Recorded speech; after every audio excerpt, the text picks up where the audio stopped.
प्यारे बच्चों, कैसे हैं आप सब? आशा करती हूँ आप सब अच्छे होंगे, स्वस्थ होंगे। स्वागत है आपका इस कक्षा में। आइए आज हम पढ़ते हैं हिंदी का पाठ 7 निबंध लेखन। किसी भी विषय पर व्यवस्थित रूप से अपने विचारों को प्रभावशाली ढंग से लिखने की कला को ही निबंध लेखन कहते हैं। निबंध लेखन कलात्मक व वर्णनात्मक दोनों होते हैं।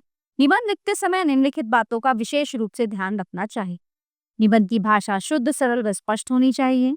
निबंध को प्रभावशाली बनाने के लिए छोटे छोटे वाक्यों का प्रयोग करना चाहिए। निबंध के बीच बीच में महान व्यक्तियों के कथनों को अवश्य लिखना चाहिए और भाषा में स्पष्टता लाने के लिए उचित स्थानों पर उपयुक्त विराम चिन्हों का प्रयोग करना चाहिए। ठीक है, अब एक निबंध में आपको उदाहरण स्वरूप समझाती हूँ। तो इसी तरह से आप किसी भी टॉपिक पे निबंध लिख सकते हैं। हमारे राष्ट्रीय पर्व हमारे जीवन में खुशियों का संचार करते हैं। सभी पर्वों का अपना एक विशेष महत्व होता है। सामाजिक पर्व मुख्य रूप से सामाजिक मेल जोल तथा अच्छी बातों को अपनाने की प्रेरणा देते हैं। राष्ट्रीय पर्व राष्ट्र गौरव से जुड़े होते हैं। राष्ट्र पर्व राष्ट्रभक्ति की भावना को बढ़ाते हैं तथा राष्ट्र के प्रति समर्पित रहने का संदेश देती है। स्वतंत्रता दिवस, गणतंत्र दिवस तथा गांधी जयंती हमारे राष्ट्रीय पर्व हैं। स्वतंत्रता दिवस हमारा प्रथम राष्ट्रीय पर्व है। गणतंत्रता दिवस के दिन हमारे देश का संविधान लागू हुआ था। तीसरा पर्व हमारे राष्ट्रपिता महात्मा गांधी के जन्मदिन से जुड़ा। स्वतंत्रता दिवस देशभक्तों के निरंतर संघर्ष के फलस्वरूप 15 अगस्त 1947 को हमारा देश स्वतंत्र हुआ था। तभी से प्रतिवर्ष 15 अगस्त पर पूरे देश में धूमधाम से मनाया जाता। विद्यालयों, राज्यों की राजधानियों, जिला मुख्यालयों आदि प्रमुख स्थलों पर तिरंगा फहराया जाता है और विद्यालयों में सांस्कृतिक कार्यक्रम होते।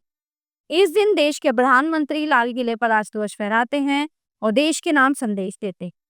गणतंत्र दिवस 26 जनवरी 1950 को हमारे देश का नया संविधान लागू हुआ था। इससे प्रति बार 26 जनवरी को गणतंत्र दिवस का पर्व मनाया जाता है। 26 जनवरी का हमारे लिए युगांतकारी महत्व है। संपूर्ण देश में पर्व अत्यंत हर्ष के साथ मनाया जाता है। हर्ष यानी खुशी के साथ मनाया जाता है। इस दिन तिरंगा फहराया जाता है और सांस्कृतिक कार्यक्रम होते हैं तथा झांकियां निकलती। इंडिया गेट पर निकलने वाली भव्य परेड और झांकियों को देखने के लिए देश के कोने कोने से लोग यहाँ पर आते हैं। गांधी जयंती 2 अक्टूबर 1869 को हमारे राष्ट्रपिता महात्मा गांधी का जन्म हुआ था। महात्मा गांधी ने सत्य और अहिंसा के बल पर देश को स्वतंत्र कराया। प्रति वर्ष 2 अक्टूबर के दिन ये पर्व मनाया जाता है। इस दिन विद्यालयों तथा सभी प्रमुख स्थलों पर अनेक कार्यक्रम होते हैं और महात्मा गांधी के बताए रास्ते पर चलने का संकल्प लिया जाता है। राष्ट्र पर हम ये संदेश देते हैं कि राष्ट्र सर्वोपरि है। राष्ट्र की उन्नति में ही हमारी उन्नति निहित है।